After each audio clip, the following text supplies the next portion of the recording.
Mr. Billy Mitchell. The Welcome to the show. The pressure is mine. The pressure is yours. I heard you at Sonny's Place, which is the definitive bebop club on Long Island, at least Long Island. Am I correct? Let's say it's the definitive jazz music club. I'm not too familiar with the term bebop. Okay, I understand. I have to be careful what I say. Yeah. There's so many different terminologies that I use. But you are, everybody says, a legendary player of jazz. You played with Jimmy Lunsford. Now, Lunsford was in the 30s, am I correct? 30s and 40s. 30s and 40s. You played with, most of the big Woody Herman. 1948 was Lucky Milliner and Jimmy Lunsford. 1949 was Woody Herman. Incredible. Then I left New York, went to Detroit, and I was working with a lot of the younger people. And Thad Jones, Kenny Burrell, Tony Flanagan, they were all in my band. And then I came back to New York in 1956 with Dizzy Gillespie. Oh my. Then in 58 I left and went with Basie. And I left Basie in the 60s, and from there it's all over. Did you, at one time, did you have your own orchestra? Well, I had many bands. At one time I was director of the Nassau County Symphony Orchestra. So I've had many different aggravations over the years. Not avocations, but aggravations. That's cute. Yeah. So now, let me ask you, if you don't mind, your horn playing. When you began to play the horn, you decided you had an affinity to that instrument, who were you listening to? Who was, if I could say, your inspiration? I was influenced by almost everyone. Everyone, that were prominent and good musicians of the day.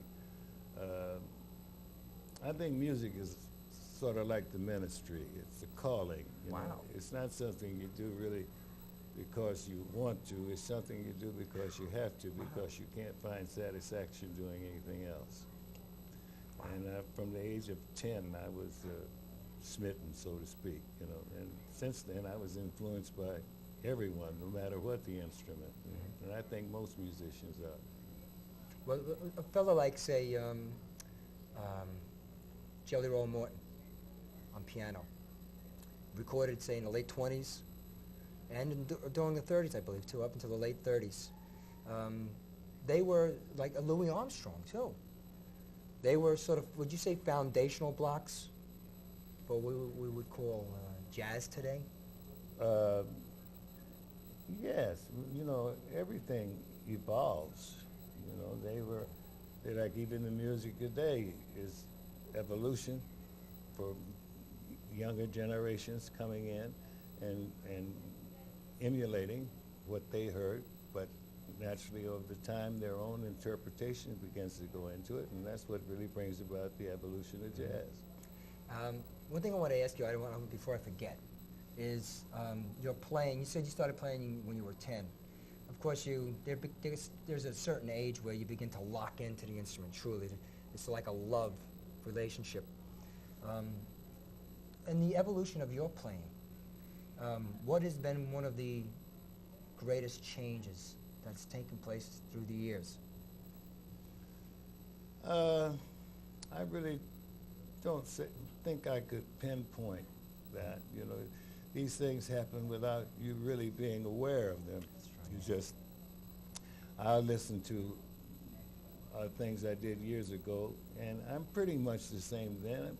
You're basically formed at an early age, like a tree.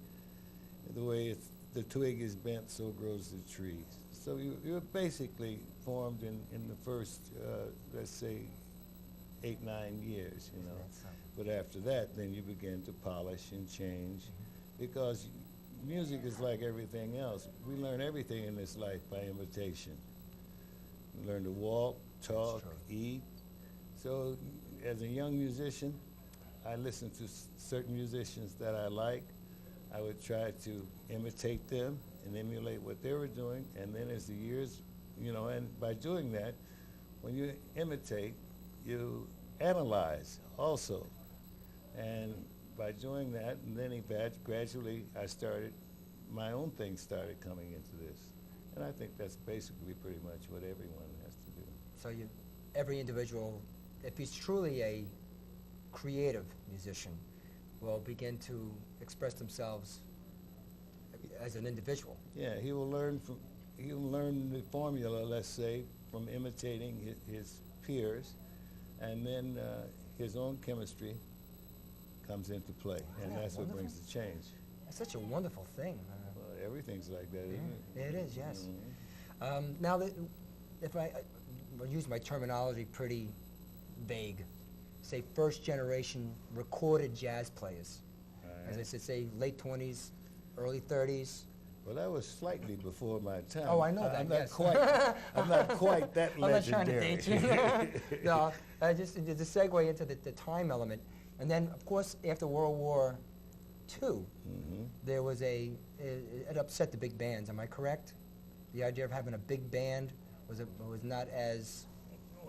Big bands went on quite a little while after World War II. There wasn't the demise of the big bands. I would say started in the 50s. Okay. It was in the 50s, along the middle 50s, that the big bands started. Because during that time, all the big bands had to disband. Even the two most long-running bands were Basie and Ellington, and at that time, even Basie had to cut down his big band. Duke kept going, but that was about the middle 50s. They were a little, or maybe a little early, maybe the early 50s. And then after that, actually it was Basie that kind of put the new life into big bands around 54, 55, something like that. And then, but the rest were going out. Basie was a power orchestra, if I could say, heavy brass. Well, all of the large bands, whenever you get, brass section or units combined of either 8 or 10 brass players, so that's always going to be a lot of power, I would say Stan Kenton was what you would call a really powerful brass band, Basie's was more of a swinging, not sensational, just, in other words, his music was more pat your foot and clap your hands than Like cover a dance, your like a ears. dance type of sound, as you would say. Well, all big bands were dance bands, really. For example, at the time, say, when I was in Woody Herman's band, he was beginning to break in on the jazz scene with things like Apple Honey, but there were only 3 or 4 numbers like that in the book. The rest of the music was dance music because most of the places we played were at that time there were many ballrooms, the changes, the Tromar, the Palomar, and here in New York they had The Roseland? Roseland, but when that sort of died out, that's when the big bands died I out. understand. Now, in the early 50s, as you said, there was a transitional. A lot of the jazz bands began to cut down, disbanded. They were going into quartets. Yeah, Am I small correct? groups. Like Miles played small ensembles. Now, there was also, I'm sorry, you going to say something? Go ahead. No. There was also the singing. You had a new group of singers coming in. Ella was around for a while, Ella Fitzgerald. But Sarah Vaughan came in 49, am I correct? 1949. About 49, Right. something like that. And Sarah was one of the greats, unquestionably. Now, you worked with Sarah Vaughan. I was musical director for Sarah Oh, Vaughan my goodness. for a little while. Could I impose or intrude and ask for a fond memory? Sarah's one of my favorite singers. Well, let me see my favorite Sarah Vaughan story. Oh, one night, I was with Basie at this time, and Sarah was sitting at the table with us. So I said, Sarah, let me have $100 for a minute, will you? I want to fool a lady. So she went in her purse, and she got the $100, and just she was about to hand it to me, she caught on. She said, you want to fool a lady? And she put it back in her purse. Oh, my goodness. Oh, my goodness. But she was actually really nice as a person. Yeah. She, all the truly great are truly great. I understand. It's not just their artistic expression. I like that. truly like great that. are truly great. Because, you know, music is what you can, if you really look for it, you see everybody's personality in what they play and Isn't that what nice? they produce. You know. That's really nice. Now, you worked with Count Basie. 1958 to 1962, and then 1966, 1967, and then once in 1982. A young, very young Quincy Jones. I met Quincy when I was in Detroit. I was playing at the Bluebird with Thad Jones, Elvin Jones, and Tommy Flanagan. I had a quintet there. And Quincy came in. He was going through town with Lionel Hampton's band. Oh, my goodness. I didn't remember him until a friend, when I was back in Detroit, a friend of mine said, you know, Dizzy's going to Europe and he's looking for a saxophone player. So Quincy Jones is putting this together. So I put in a call to Quincy, and the funny thing is, I picked up the phone. It didn't even make the exchange. He was on the other line calling me. That's one of the strange things in my life. That was 1956, and he was 22 years old. Oh, my goodness.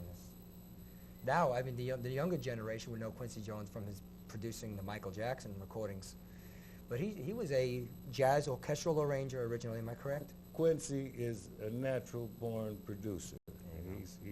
And he's also one of the most musically gifted people. And he was an arranger, composer, and he wrote for everyone.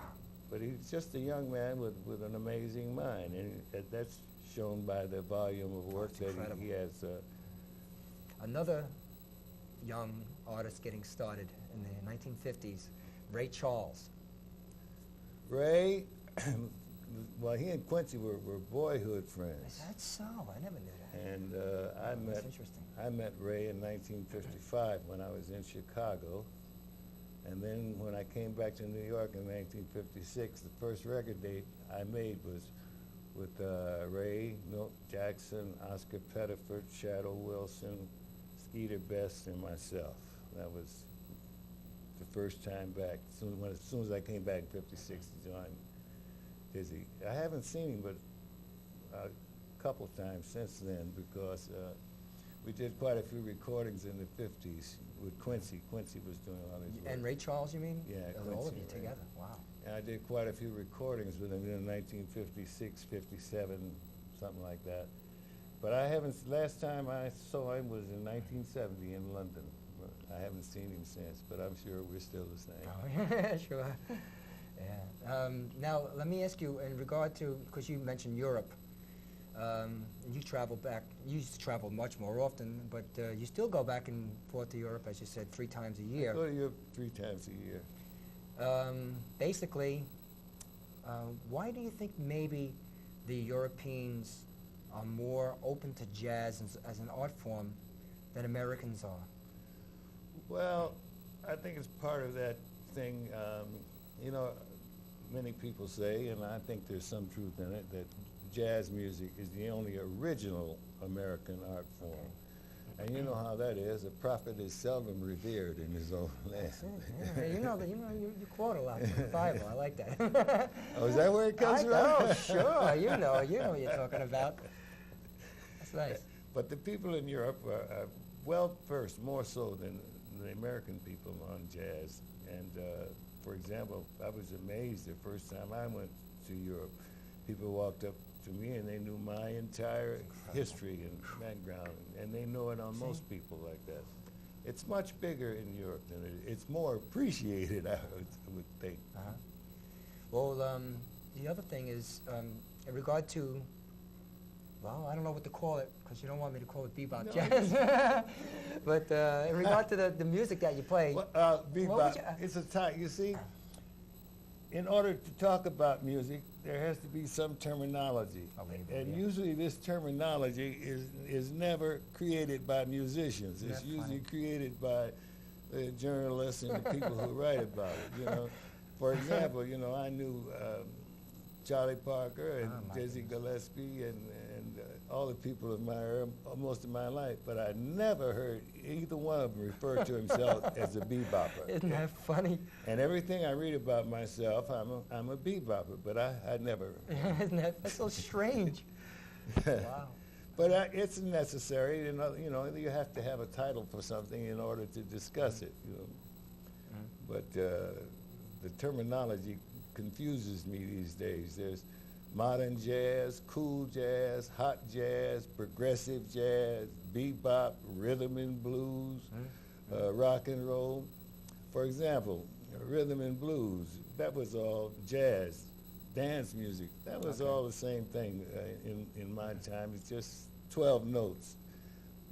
And rock and roll was the blues, you know. Exactly. But I think it was Wynonie Harris sang a song years ago called "I Heard the News, There's Good Rockin' Tonight." We're gonna rock and roll all night long. Right, yeah. All right, then two or 3 months after that, Alan Freed, he coined that term, rock and roll.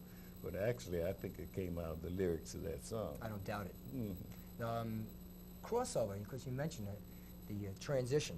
Crossover between what we would call jazz, big band jazz, and then rock and roll, rhythm and blues. Louis Jordan. He was one of my favorites. Is that so? He was a wonderful player and personality. Plus, he was so professional. He was so professional. He was a true entertainer. Whenever his band hit the stage, they were all sharp, neat. They were all business, all smiles. And that's what it's about. You know, people are impressed with 75% of what they see and 25% of what they hear. It's just sad, it's the way it is, but that is true. Yeah. He also had a great personality, am I correct? Oh, he was a sweet man. Now, if I may ask, because we have to wind up the segment, but someone who's not familiar with jazz, that's very difficult to put this in a capsule, but they're interested in learning. Briefly, what should they listen for? What should their vision be in the sound? The music, you don't really have to be first in it. I think what the primary criterion is, when you see the people clapping their hands, patting their feet, and shaking their behinds, that's it. Okay. So it's more of it's really primarily a feeling? It's an emotion, Yeah, that's right. That's the important part. It's what you feel from it that counts. And if really there's nothing to understand, if you're clapping your hands and patting your foot, you understand. I understand. When I saw you at Sonny's with the ensemble, I have to admit I was awestricken.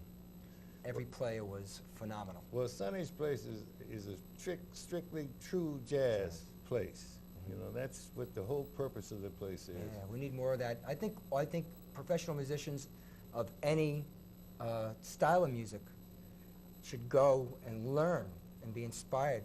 Well, that's where all the pros go, and even the young Turks of the day. That's where they come, because that's where we get a chance. Like I say, the emphasis is on the music, not on serving food or the emphasis is on the music. So the fellas come there, and we go there to really pursue our craft. It's incredible. And it's the one place, and it's the longest, outside of the Village Vanguard in New York, it's the longest running jazz club in New York. It's been over 30-some years. It's a monument. It really is. Yeah. Billy, we have to wrap up. I want to thank you. You are a gentleman, a great musician. Truly, God bless you. Will you write that down for me so I can use It'll be it on later? videotape, so I can't tell you what a privilege, truly. Oh, a pleasure well, it is to thank you. have you here today. It's really, you graced the studio. I'm truly. always ready to go talk about promoting this music, because we must keep it alive. I agree. Thank you very much, Billy. God bless you. More than welcome. Thank you. Ladies and gentlemen, we'll be right back.